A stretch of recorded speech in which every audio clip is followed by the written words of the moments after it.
हाय guys, myself Sachin Karn और आप देख रहे हैं लीगल स्टडी बाय सचिन। आज के इस वीडियो में हम बात करने वाले हैं आईपीसी के जनरल इंट्रोडक्शन की। साथ ही बात करेंगे कि क्राइम क्या होता है, फिर बात करेंगे कि स्टेजेस ऑफ क्राइम क्या होता है, मतलब क्राइम होने के लिए क्या क्या चीज़ें ज़रूरी होती है उसको भी देखेंगे, यानी कि इसेंशियल्स ऑफ क्राइम। तो सबसे पहले हम आज समझने वाले हैं आईपीसी ये जो भारत का जो दंड विधान है, आईपीसी को भारतीय दंड विधान के नाम से भी जाना जाता है। ये कानून है 1860 ईस्वी का। आईपीसी 1860 ईस्वी का कानून है। आपको पता है कि 1860 ईस्वी में इंडिया जो था वो ब्रिटिश इंडिया के नाम से जाना जाता था। ब्रिटिश इंडिया के नाम से इसलिए जाना जाता था क्योंकि 1860 में इंडिया अंडर था किसके? ब्रिटिश के। तो इस वजह से इंडिया ब्रिटिश इंडिया के नाम से जाना जाता था। ये कानून आईपीसी है 1860 का। इसका पूरा नाम होता है इंडियन पीनल कोड। आईपीसी का पूरा नाम होता है इंडियन पीनल कोड। तो यहाँ पे इंडियन का मतलब हो जाता है भारतीय, पीनल का मतलब हो जाता है, पीनल सबसे पहले वर्ड आता है पेनाल्टी शब्द से, पेनाल्टी। और पेनाल्टी का मतलब आप लोग अच्छे से जानते हैं, पेनल्टी का मतलब होता है फाइन या फिर कहिए तो सजा कहिए। पेनाल्टी का मतलब क्या होता है? पेनाल्टी यानी कि पनिशमेंट, ठीक है। पीनल का मतलब पेनाल्टी, पेनाल्टी का मतलब पनिशमेंट। कोड का मतलब होता है, हिंदी में इसको बोलते हैं संहिता। संहिता का मतलब होता है एक ऐसा डॉक्यूमेंट जिसके अंतर्गत किसी विशेष बातों को उल्लेखित किया गया, उसको बोलते हैं कोड, संहिता। तो ये एक संहिता है, मतलब एक ऐसा दस्तावेज है जिसमें पनिशमेंट के बारे में बताया गया है। पेनल्टी का मतलब हो जाता है पनिशमेंट, ठीक है। और इंडियन का मतलब आपको हिंदी में पता है भारतीय, तो इसका पूरा मतलब हो जाता है हिंदी में भारतीय दंड संहिता। पेनल्टी यानी कि पनिशमेंट, पनिशमेंट को आप दंड भी कह सकते हैं, इसलिए इसका पूरा नाम भारतीय दंड संहिता भी हो जाता है, या फिर इसे भारतीय दंड विधान के नाम से भी जाना जाता है। तो सबसे पहले आपको पता चल गया इंडियन पीनल कोड क्या होता है, इसमें पेनल्टी का मतलब क्या होता है। ये कानून कब का है? 1860 का। ये बनाया किसने था? ब्रिटिशों ने, ब्रिटिश के द्वारा बनाया गया ये कानून था। यही आज तक हमारे देश में लागू है। साथ ही साथ आपको बताते चले कि भारतीय दंड संहिता में जो दंड का प्रावधान किया गया है, यानी कि सजा का प्रावधान किया गया है, इसके लिए इस कानून में 511 सेक्शंस हैं, 511 सेक्शंस हैं और 23 चैप्टर हैं। आईपीसी के अंदर अगर आपसे डायरेक्टली पूछा जाए कि आईपीसी के अंदर कितने सेक्शंस हैं, तो 511 सेक्शंस हैं। और कितने चैप्टर हैं? 23 चैप्टर, यानी कि जितनी भी सजाएं हैं, जितने भी क्राइम होते हैं उसके लिए जो सजाएं होती है उसके लिए 511 सेक्शन और 23 चैप्टर का उल्लेख किया गया है, ठीक है। इसके साथ ही अब आप समझिएगा कि आईपीसी क्यों बनाया गया, आईपीसी की ज़रूरत ही क्यों थी। आईपीसी का ज़रूरत इसलिए पड़ गया क्योंकि जैसे कि मान लेते हैं कि कोई एक बच्चा है ए, और ये बी के किसी प्रॉपर्टी को हार्म कर देता है। मान लेते हैं बी का ये कोई प्रॉपर्टी है, इसको ये बच्चा ए हार्म कर देता है, ठीक है। लेकिन हार्म करने के बाद इस बच्चे के मन में डर रहता है कि बी इसको डांटेगा, या फिर बी ए के गार्जियन पेरेंट्स को बताएगा तो पेरेंट्स फिर ए को डांटेंगे। तो इस बच्चे के मन में जो डर होता है, इस डर की वजह से ये अगली बार फिर किसी के प्रॉपर्टी को हार्म करने से बचता है। यही सोच अपनाया गया है आईपीसी बनाने के पीछे, यानी कि अगर कोई गलती करेगा, अगर कोई क्राइम कमिट करेगा तो उसके लिए पनिशमेंट का व्यवस्था किया गया है, ताकि लोग अगली बार से इस गलती को करने से डरेंगे या फिर बचना चाहेंगे। तो इसलिए आईपीसी को बनाया गया है। साथ ही साथ ऑब्जेक्टिव में कई बार क्वेश्चंस पूछे गए हैं लॉ एंट्रेंसेस में कि आईपीसी किस प्रकार के क्राइम के लिए लागू किया जाता है। तो आप लोग याद रखिएगा, आईपीसी सिर्फ क्रिमिनल लॉ के लिए ही लागू होता है।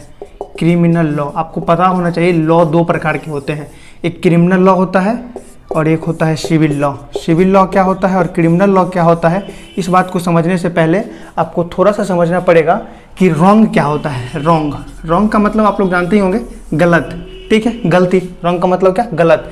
तो ये दो टाइप के होते हैं, एक होता है सिविल रॉन्ग और एक होता है सोशल रॉन्ग। एक होता है सिविल रॉन्ग और एक होता है सोशल रॉन्ग। सिविल रॉन्ग क्या होता है? जैसे कि मान लीजिए कि ए नाम के आदमी ने किसी पार्किंग में जाकर के अपने कार को पार्क किया। ए नाम के आदमी ने अपने कार को किसी पार्किंग में जाकर के पार्क किया। जब ये गाड़ी निकाल रहा था तब इसने क्या किया कि बी के कार को टक्कर मार दिया। ये कार था बी का और इसको ए के कार ने टक्कर मार दिया। तो क्या इस पे अब केस होगा बी पे? और अगर केस होगा तो क्या इसको जेल होगा? क्या होगा इसके साथ? और एक दूसरा कंडीशन भी समझ लेते हैं सोशल रॉन्ग का, तो फिर आपको सिविल रॉन्ग और सोशल रॉन्ग समझने में आसानी हो जाएगा। ए नाम के आदमी ने बी नाम के आदमी का मर्डर कर दिया। ए ने बी का मर्डर कर दिया। अब यहाँ पे देखिए रॉन्ग दोनों ने किया है। यहाँ पे भी ए ने रॉन्ग किया है, इसने अपने कार से दूसरे की कार में टक्कर मार दिया। यहाँ पे ए ने भी रॉन्ग किया है, इस ए ने बी का मर्डर कर दिया। तो है तो दोनों रॉन्ग, लेकिन दोनों की सजाएं अलग अलग होगी। सिविल रॉन्ग वो रॉन्ग होता है जिसमें कंपनसेशन किया जाता है। कंपनसेशन का मतलब होता है कि आपको आर्थिक दंड दिया जाता है, मतलब आपको कुछ फाइन भरने होंगे, यानी कि सिविल रॉन्ग में पनिशमेंट नहीं होता है, क्या होता है, कंपनसेशन। और कंपनसेशन के रूप में होता है क्या, फाइन। जैसे कि ए ने बी का टक्कर मार दिया तो इसके लिए इसको जेल नहीं होगा, बी ए को जेल नहीं होगा, इसको क्या होगा, फाइन होगा, इसको होगा फाइन। तो ऐसे क्राइम को बोलते हैं सिविल रॉन्ग, यानी कि जिस गलती का असर सिर्फ एक व्यक्ति पे पड़े, सिर्फ सिंगल पर्सन पे पड़े, उसको बोलते हैं सिविल रॉन्ग। और जिस गलती का असर पूरे समाज पे पड़े, पूरे सोसाइटी पे पड़े, उसको बोलते हैं सोशल रॉन्ग। ये गलती सोशल रॉन्ग, यानी कि ए ने जो बी को मार दिया था, ये सोसाइटी पे कैसे असर डाल रहा है। अब जैसे सोचिए ए ने बी को मार दिया, तो इससे क्या होता है कि पूरे सोसाइटी में डर का माहौल बन जाता है, एक खौफनुमा माहौल बन जाता है। इस वजह से इसको बोलते हैं कि ये सोसाइटी पे असर कर रहा है, ठीक है। तो ये जो सोशल रॉन्ग होता है यही आगे चल करके क्रिमिनल रॉन्ग के रूप में बदल जाता है। ये जो सोशल रॉन्ग होता है यही आगे चल करके क्रिमिनल रॉन्ग के रूप में बदल जाता है।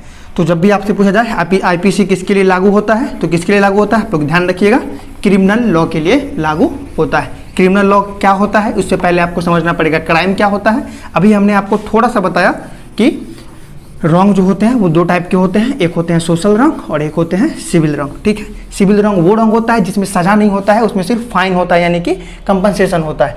और फिर सोशल रॉन्ग वो होता है जिसका असर पूरे सोसाइटी पे पड़ता है और इसमें फाइन नहीं, इसमें पनिशमेंट होता है। ये बात आपको समझ में आ गया। इंडियन पिनल कोड भी समझ में आ गया। इंडियन पिनल कोड में 511 सेक्शन है, 23 चैप्टर से 1860 का कानून है, अंग्रेजों के द्वारा बनाया गया कानून है। अब बात करते हैं नेक्स्ट टॉपिक का अपना, क्राइम। क्राइम क्या होता है। अभी मैंने आपको बताया ना कि अगर कोई व्यक्ति क्राइम करता है, अगर कोई व्यक्ति क्राइम करता है तो उसके लिए जो सजा का प्रावधान किया गया है वो कहाँ किया गया है, IPC में, इंडियन पिनल कोड में किया गया है, ठीक है। तो क्राइम जो करता है, क्राइम आखिर होता क्या है, क्राइम किसको कहते हैं। तो क्राइम के लिए जो IPC में परिभाषा दिया गया है वो बताया गया है कि एनी एक्ट, आप कुछ भी कीजिए वो क्राइम हो जाएगा। कब, शर्त है उसके लिए, एनी एक्ट अगर वो इंटेंशनली किसी को हार्म पहुंचाता हो या फिर किसी को डिस्ट्रक्ट करता हो। एनी एक्ट जो इसके वजह से, एनी एक्ट कोई भी काम कीजिए आप और वो काम होना चाहिए कैसा, इंटेंशनली। इस बात का बहुत महत्वपूर्ण है। अगर गलती, दो तरह के आप हार्म पहुंचा सकते हैं, किसी को नुकसान आप दो तरीके से पहुंचा सकते हैं। आप जानबूझ करके नुकसान पहुंचा सकते हैं या फिर आपसे गलती से नुकसान पहुंच सकता है। जैसे कि मान लेते हैं कि अभी हम इस कलम से, मार्कर से लिख रहे हैं, ये मार्कर मेरे हाथ से छूटता है और किसी के आंख में जाकर के लग जाता है, मान लेते हैं। तो अगर उसके आंख में लग रहा है तो ये हमने जानबूझ करके किया या गलती से किया, नुकसान तो उसका हुआ है। तो नुकसान होने का हमेशा दो शर्तें होती है, या तो आप जानबूझ कर सकते हैं या फिर आपसे गलती से हो सकता है। तो अगर आप कोई भी एक्ट कर रहे हैं जो कि इंटेंशनली है, मतलब आप जानबूझ करके कर रहे हैं और इस वजह से आप किसी को हार्म पहुंचा रहे हैं या फिर उसको डिस्ट्रैक्ट यानी कि डिस्टर्बेंस क्रिएट कर रहे हैं, तो ये क्या कहलाता है, क्राइम। तो इसको आप जो है सो क्राइम कमिट कहा जा सकता है, ठीक है। तो क्राइम आपको समझ में आ गया। क्राइम होने के लिए कुछ एक बेसिक चीज़ों का होना बेहद ज़रूरी है, नहीं तो। अच्छा एक बात बताइए, ए नाम के आदमी ने बी नाम के आदमी को, ए नाम का आदमी बी नाम के आदमी को मारना चाहता था, ठीक है। इसके लिए ये डायरेक्टली बी के पास नहीं जाता है, ये ए और बी का एक कॉमन फ्रेंड है सी, इसके पास चला जाता है। ए जाता है सी के पास और ये बोलता है, ये इसको देता है एक जहरीला खीर। क्या देता है, जहरीला खीर। खीर समझते हैं ना आप लोग, खाने वाला, ठीक है। एक देता है जहरीला खीर और कहता है कि ये बी को दे दो। ए जहरीला खीर देता है सी को और बोलता है ये बी को दे दो।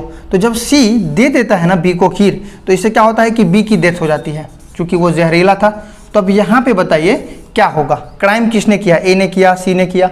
अब यहाँ पे आपको समझ आ रहा होगा कि ए के पास इंटेंशनली हार्म करने का सोच था, ये जानबूझ करके बी को मारना चाहता था, लेकिन सी के साथ तो ऐसा नहीं था। सी को पता नहीं था कि ये खीर जहरीला है, यानी कि इसका इंटेंशन नहीं था बी को मारने का, लेकिन फिर भी इससे क्राइम तो हुआ है। तो ये बात समझना पड़ेगा आपको कि क्राइम एक्चुअल में होता क्या। यहाँ पे क्राइम के अंदर किसको रखा जाएगा, सी को रखा जाएगा या फिर ए को रखा जाएगा। ये एग्जाम्पल आपको समझ में अगर आ रहा होगा तो आप जो हम लोग नेक्स्ट टॉपिक बात करने वाले हैं उससे आपको ये समझ आएगा कि क्राइम को डिसाइड कैसे करते हैं। कोई भी जो एक्ट होता है वो क्राइम के अंदर आएगा या नहीं आएगा, इस बात को डिसाइड कैसे करते हैं, इसके लिए भी दो प्रिंसिपल्स दिए गए हैं, एक्टस रियस और मेंस रिया। ये बहुत ही इंपॉर्टेंट है वेरियस लॉ एंट्रेंसेस के पॉइंट ऑफ व्यू से, एक्टस रियस और मेंस रिया। इसको इसेंशियल्स ऑफ क्राइम भी बोलते हैं, मतलब क्राइम के लिए जो भी जरूरी की चीज़ें होनी चाहिए वो क्या होता है, एक्टस रियस प्लस में मेंस रिया। तो ये क्या होता है अभी हम लोग समझेंगे। इस एग्जाम्पल को आप लोग थोड़ा सा ध्यान में रखिएगा, यहाँ पे क्राइम किसने किया है ये बात आपको पता करना है, ए ने किया या फिर सी ने किया, ठीक है। तो इसको अभी हम मिटा दे रहे हैं, लेकिन आप लोग ध्यान में रखिएगा। अभी जब हम नेक्स्ट टॉपिक एक्टस रियस और मेंस रिया पे बात करेंगे तो आपको ये बात कंप्लीटली समझ में आ जाएगा, ठीक है। तो कोई भी जो घटना होता है, कोई भी जो हार्म पहुंचाया जाता है या फिर कोई भी जो एक्ट होता है वो इंटेंशनली है, यानी कि वो क्राइम है या नहीं है, इस बात के लिए आईपीसी में दो प्रोविजंस किए गए हैं। एक का नाम है एक्टस रियस और एक का नाम है मेंस रिया। ये दोनों बहुत ही इंपॉर्टेंट टॉपिक है, हम बार बार कह रहे हैं, आप लोग इसको बिल्कुल याद रखिएगा। अगर आप लॉ एंट्रेंसेस के लिए प्रिपरेशन कर रहे हैं या फिर आप ऐसी किसी भी चीज़ का तैयारी कर रहे हैं जिसमें आईपीसी आता हो, तो उसके लिए एक्टस रियस और मेंस रिया आप 100% याद रखिएगा। एक्टस रियस क्या होता है, मेंस रिया क्या होता है, इसको बताने से पहले आप समझ लीजिए कि अभी जो हम आपको बता रहे थे क्राइम, अभी आपको बताया ना कि क्राइम इंटेंशनली अगर आप किसी को हार्म पहुंचाते हैं तो वो क्राइम के अंतर्गत आता है, वही क्राइम कहलाता है। तो ये जान लीजिए कि जो क्राइम है, क्राइम के ये इसेंशियल्स है, मतलब विदाउट एक्टस रियस और without mens rea crime commit ही नहीं होगा। ये क्या है, actus reus and mens rea are the essentials of crime, ठीक है। क्राइम के लिए आवश्यकता तो क्या क्या है, एक्टस रियस और मेंस रिया। अब समझते हैं एक्टस रियस क्या होता है। इसको बोलते हैं एक्शन, इसको बोल सकते हैं शॉर्टकट में हम लोग एक्शन। कैसा एक्शन, रॉन्ग एक्शन, ठीक है। रॉन्ग एक्शन मतलब कोई आप ऐसा काम कीजिए जिसकी वजह से किसी को नुकसान हो जाए, तो उसको क्या बोलते हैं, एक्टस रियस। तो वो जो जैसे कि मान लीजिए कि हम जैसे मान लीजिए ए बी को मारना चाहता है और इसके लिए इसने जिस तरीका भी उपयोग किया, मान लेते हैं इसने गन चलाया, तो इसने जो गन चलाया ए ने, इसको बोलेंगे एक्टस रियस, ये एक्शन हुआ, रॉन्ग एक्शन इन्हें क्या, इसको बोलते हैं एक्टस रियस। और मेंस रियस क्या होता है, इसको बोलते हैं गिल्टी इंटेंशन। गिल्टी इंटेंशन का मतलब क्या होता है, इंटेंशन का मतलब आप लोग को पता होगा, सोच, या फिर बोलिए कि विचार, सोच कहिए, विचार कहिए, या फिर कहिए कि आपका क्या इसके पीछे पॉइंट ऑफ व्यू है, या फिर कहिए कि आपका मोटिव तो आप लोग जानते ही होंगे मोटिव।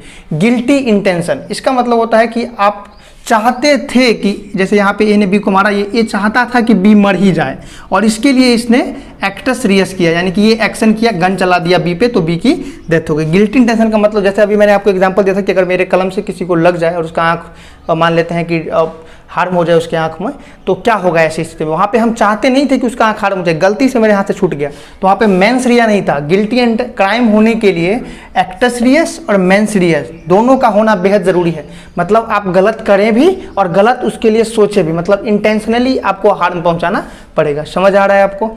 एक्टस रियस में क्या हो जाता है, आपने गलती किया, ठीक है, हमसे कलम छूटा तो ये गलती हुआ। और मेंस रिया क्या हो जाएगा, हम चाहते थे कि उसका आंख डैमेज हो जाए, तो ये क्या हो जाएगा, मेंस रिया। तो एक्टस रिया और मेंस रिया आपको समझ में आ गया होगा। मेंस रिया होता है गिल्टी इंटेंशन, आपका वो गलत सोच जिसकी वजह से आप किसी को नुकसान पहुंचाना चाहते हैं, और एक्टस रियस आपका वो गलत कार्य जिसकी वजह से आपने किसी को नुकसान पहुंचा दिया। तो कभी भी आपसे अगर पूछा जाए कि क्राइम के इसेंशियल्स क्या है, तो एक्टस रियस और मेंस रिया।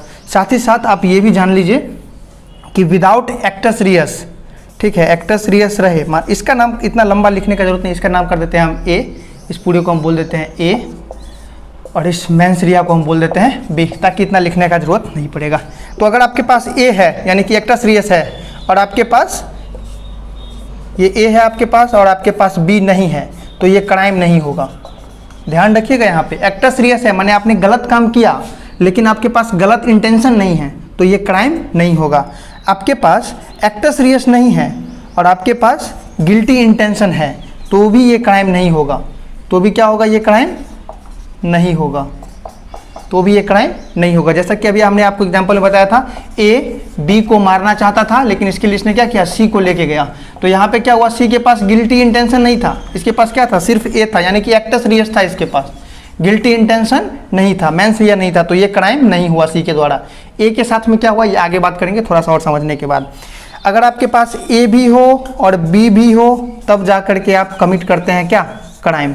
यानी कि आपके पास एक्टस रियस भी हो और मेंस रिया भी हो, यानी कि ए भी हो और बी भी हो, तब जा करके कमिट होता है क्राइम। ये बात समझ में आ गया।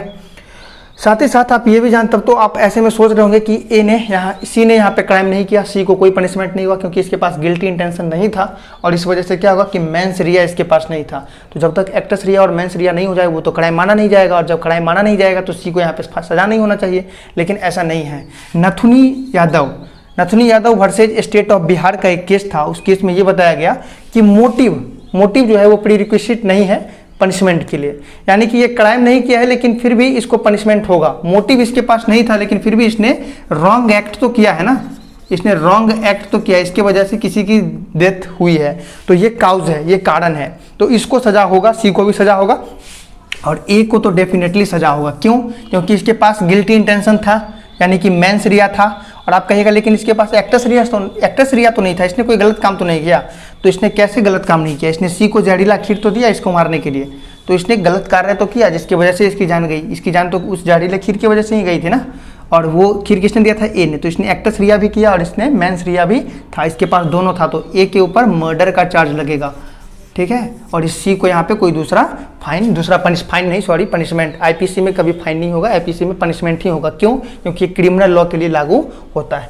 तो आपको यहाँ पे एक्टस रियस भी समझ में आ गया, मेंस रिया भी समझ में आ गया, ये दोनों क्या हैं? क्राइम के इसेंशियल्स हैं। अब हम आगे बात करने वाले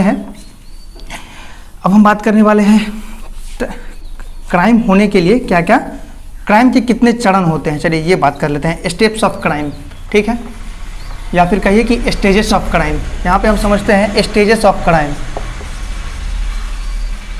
स्टेजेस ऑफ क्राइम आप लोग जब इंटरमीडिएट में अगर आप लोग साइंस से पढ़े होंगे तो उसमें केमिस्ट्री पढ़ते वक्त आप लोग पढ़ते होंगे reaction mechanism, step 1, step 2, step 3।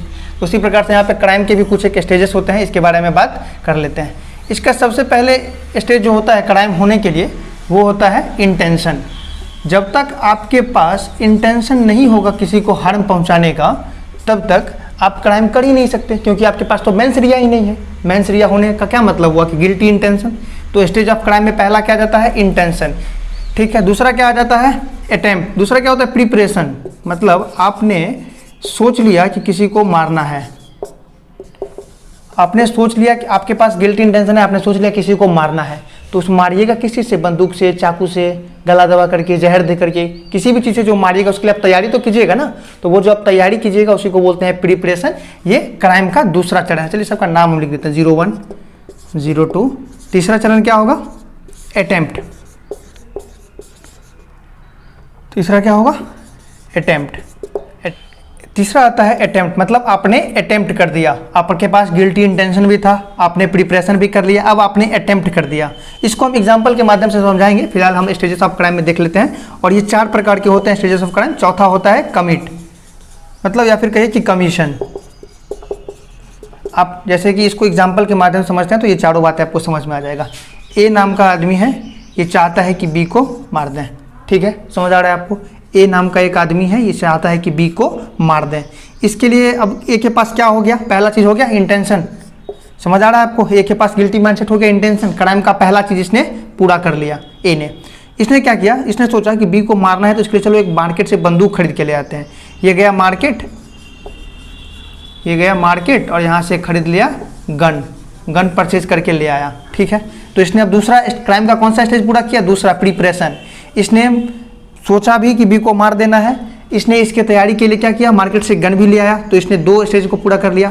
अब ये क्या किया? इसको बी मिल गया, ए को फिर से क्या हो गया? बी मिल गया। ए ने इसके ऊपर गन तान दिया, ठीक है। अभी चलाया नहीं है, अभी ए ने सिर्फ बी के ऊपर गन लगाया है, ठीक है, बी के तरफ गन को पॉइंट कर दिया है, तो ये अभी चलाया नहीं है। ये क्या हो गया? अटेम्प्ट। ये क्राइम का तीसरा स्टेज पूरा कर लिया, ठीक है, अटेम्प्ट हो गया। और कमीशन कब होगा? जब ये ट्रिगर दबा देगा, जब ये ट्रिगर दबा करके उस पर गोली चला देगा तब क्या हो जाएगा?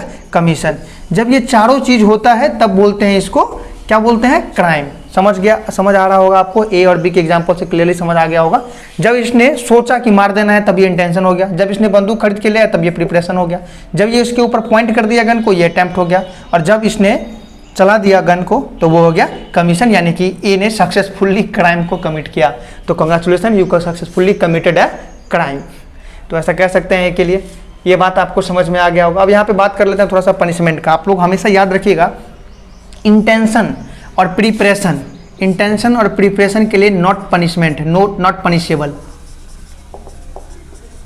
नॉट पनिशेबल, मतलब इसके लिए जनरली सजा नहीं होता है। आप लोग ध्यान रखिएगा, हम जनरली बोल रहे हैं, कुछ एक केसेस में, कुछ एक मैटर में इंटेंशन और प्रिपरेशन के लिए भी सजा होता है, लेकिन जनरली इंटेंशन और प्रिपरेशन के लिए जो है सो सजा नहीं होता है। इंटेंशन और प्रिपरेशन के लिए सजा नहीं होता। इसका मतलब समझिए कि ए ने सोचा कि बी को मार दूं, इसने बस सोचा है, इसने गिल्टी माइंडेड, इसने किया तो नहीं है ना कुछ, ये सिर्फ ये सोचा है कि बी को मार दें। या फिर चलिए ये सोचता है क्या कि हम बैंक लूट लें, इसने सिर्फ सोचा है बैंक लूटने का, ये अभी लूटा नहीं है, तो इसके लिए क्या होगा, अभी सिर्फ इंटेंशन है, ये पनिशेबल नहीं है, इसका ये सोच पनिशेबल नहीं होगा, मतलब इसके लिए इसको सजा नहीं मिलेगा। ये ए ने क्या सोचा, अकेले काम नहीं होगा, दो आदमी से बात करते हैं, ए ने बी से भी बात कर लिया, इसने अपना प्लान इसको बताया बैंक लूटने का, तो ये प्रिपरेशन कर रहा है अभी, तो ये भी पनिशेबल नहीं होगा, ये अभी भी पनिशेबल नहीं होगा। समझ आ रहा है आपको? तो इंटेंशन और प्रिपरेशन जनरल कंडीशंस में पनिशेबल नहीं होते हैं, लेकिन अटेम्प्ट और कमीशन हमेशा ही पनिशेबल होते हैं। जैसे ए चला गया बैंक लूटने के लिए, मान लेते हैं सी नाम का एक बैंक था, तो ये लूटने के लिए चला गया, यहाँ गया, पता चला यहाँ कुछ है ही नहीं, इस बैंक में उस दिन कोई कैश नहीं था, तो ये और उसी दिन ये लौटते वक्त पकड़ा गया है, तो क्या होगा, अब इसके ऊपर क्राइम माना जाएगा? बिल्कुल माना जाएगा। क्यों? क्योंकि इसने अटेम्प्ट किया है, और अटेम्प्ट क्या है, पनिशेबल है। समझ आ रहा है आपको? तो ये बात हो गई। लेकिन कुछ एक मैटर में इंटेंशन और प्रिपरेशन में भी पनिशमेंट होता है। वो कौन सा होता है? जब आप डकैती का केस लगता है आप पे, जब आप डकैती करने के लिए जाते हैं, आप नहीं, मतलब जब भी कोई व्यक्ति डकैती करने के लिए जाता है, तो या जाता नहीं है, सिर्फ वो डकैती का सोचता है और उसके लिए सिर्फ प्रिपरेशन करता है। डकैती क्या होता है, इसके लिए हम अलग से वीडियो बनाए हुए हैं, आप उसे देख सकते हैं। डकैती का अगर आप इंटेंशन भी रखते हैं या फिर इसके लिए प्रिपरेशन भी करते हैं, तो आप लॉ के द्वारा पनिशेबल हैं, तो आप लॉ के द्वारा पनिशेबल हैं। साथ ही साथ अगर आप कोई ऐसा काम करते हैं, स्टेट के खिलाफ अगर आप वेजिंग वार करते हैं, स्टेट के खिलाफ कोई वेजिंग वार करते हैं वर्सेज स्टेट, तो भी आप इंटेंशन और प्रिपरेशन के अंतर्गत ही पनिशेबल हैं। तो ये सारी बातें हो गई, क्राइम क्या होता है, एक्टस रियस क्या होता है, मेंस रिया क्या होता है, आईपीसी के जनरल इंट्रोडक्शन की बात हो गई। ये सारी बातें आपको समझ में आ गई होगी। आप लोग अगर वीडियो अच्छा लगा हो तो लाइक, सब्सक्राइब और ज़्यादा से ज़्यादा वीडियो को शेयर कीजिएगा। नेक्स्ट वीडियो में हम बात करने वाले हैं क्राइम के क्या क्या पनिशमेंट हो सकते हैं, यानी कि punishments under IPC for any crime. ये वीडियो हम अगले दिन पोस्ट करेंगे, तो तब तक के लिए बने रहिए हमारे साथ। Thank you.